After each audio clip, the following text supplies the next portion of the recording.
Franz उस सुबह बहुत देर से स्कूल के लिए निकला था। वह डांटे जाने से डरता था क्योंकि एम. हैमेल को उनसे प्रतिभागियों पर सवाल करना था और वह उनके बारे में पहला शब्द नहीं जानता था।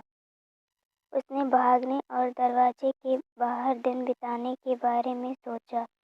गर्म उज्ज्वल दिन, चहकते पक्षी और चील घर के पीछे खुले मैदान में ड्रिलिंग करने वाले एशिया के सैनिक लुभावने थे, लेकिन उसने प्रलोभन का विरोध किया और जल्दी से स्कूल चला गया।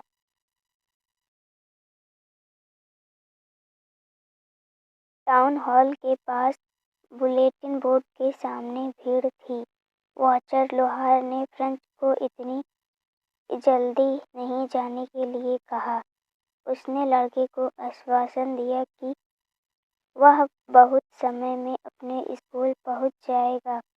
आमतौर पर जब स्कूल शुरू हुआ तो काफ़ी चहल-पहल थी, लेकिन उस दिन सब कुछ रविवार की सुबह की तरह शांत था। खिड़की के माध्यम से फ्रांज ने अपने सहपाठियों को देखा, पहले से ही अपने स्थानों पर, और एम. हैमेल अपने भयानक लोहे के सैनिक के साथ अपनी पाँव के नीचे ऊपर और नीचे चल रहे थे। फ्रांज ने दरवाज़ा खोला और अंदर चला गया। वह शर्मा गया और डर गया। एम. हैमेल ने बहुत ही विनम्रता से उसे अपने स्थान पर जाने के लिए कहा। फ्रांज ने देखा कि उसके शिक्षक ने उसका सुंदर हरा कोट, उसकी झालदार शर्ट और छोटी काली रेशम की टोपी पहन रखी थी। सभी कढ़ाई की हुई थी। उन्होंने इन्हें केवल निरीक्षण और पुरस्कार देने के दिनों में ही पहना था। आमतौर पर खाली पड़ी बेंचों पर गांव के लोग चुपचाप बैठे रहते थे। सब उदास लग रहे थे और हॉसर एक पुराना प्राइमर लाया था। एम. हैमेल ने कहा कि वह उन्हें आखिरी सबक देगा। इसके बाद अल्सैस और लोरेन के स्कूल में केवल जर्मन पढ़ाया जाना था। अगले दिन नया गुरु आएगा। यह उसका फ्रेंच का अंतिम पाठ था। वह चाहता था कि वे बहुत चौकस रहें।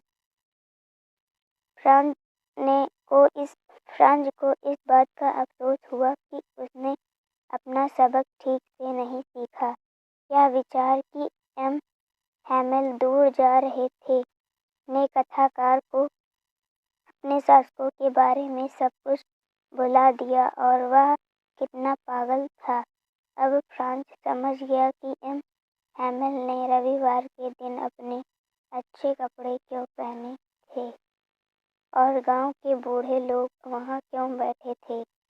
वे गुरु को उनकी 40 वर्षों की वफादार सेवा के लिए धन्यवाद देने और देश के प्रति अपना सम्मान देने के लिए आए थे, जो अब उनका नहीं था। हैमेल ने फ्रांज को सुनाने के लिए कहा, लेकिन वह वहीं खड़ा रहा। शिक्षक ने उसे डांटा नहीं। उसने कबूल किया कि उसके माता-पिता और वह दोषी थे। फिर उन्होंने फ्रेंच भाषा की बात की, दुनिया की सबसे खूबसूरत भाषा, सबसे स्पष्ट, सबसे तार्किक। उसने उन्हें उनके बीच पहरा देने और इसे कभी ना भूलने के लिए कहा। उनकी भाषा उनकी जेल की कुंजी थी। तब उन्हें व्याकरण और लेखन का पाठ पढ़ाया जाता था। कबूतर छत पर बहुत नीचे कूच कर गए। फ्रांज ने सोचा कि क्या कबूतरों वे को भी जर्मन में गाएंगे। पूरे समय एम. हैमेल अपनी कुर्सी पर गतिहीन बैठे रहे और ना किसी चीज़ को देख रहे थे। उनकी बहन ऊपर अपने सूट बांध रही थी क्योंकि उन्हें अगले दिन देश छोड़ना था। लिखने के बाद उन्हें इतिहास का पाठ पढ़ाया गया और फिर बच्चों ने अपने बा, बी, बी, बो, बू का जाप किया। बूढ़ा होसर भी रो रहा था। एक ही बार में चर्च की घड़ी में 12 बज गए और फिर दोपहर की प्रार्थना हुई। उसी क्षण ड्रिल से लौट रहे प्रशिया की तुरहिया खिड़कियों के नीचे बजने लगी। हैमिल उठ खड़ा हुआ। वह बोलना चाहता था लेकिन कुछ ने उसे दबा दिया। फिर उसने चाक का एक टुकड़ा लिया और ब्लैकबोर्ड पर जितना बड़ा हो सके लिखा, विवे ला फ्रांस। इसके बाद वह रुक गया और अपना सिर दीवार पर टिका लिया।